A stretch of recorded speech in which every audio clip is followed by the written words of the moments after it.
Welcome to the Slop Temple. We pray this video helps. You begin by isolating power and devices. This removes external faults.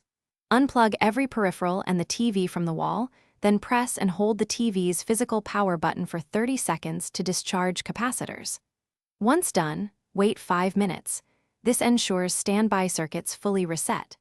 Make sure no power strips or surge protectors remain connected, and plug the TV directly into a known good outlet. This first action reset often clears the check device power message by resetting HDMI and standby logic.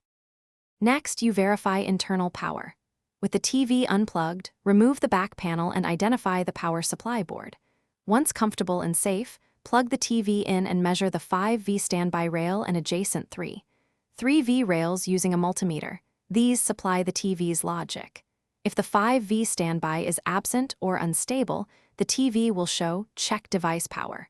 Make sure to observe LED blink patterns for diagnostics and label screws and connectors before disconnecting anything further, so reassembly is immediate and correct.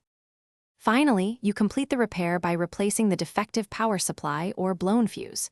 Remove the old board and install a matching Samsung power board, or replace the identified faulty components if you have parts-level skill. Reconnect the main board and panel, then power on. If the 5V standby returns, the check device power message should disappear.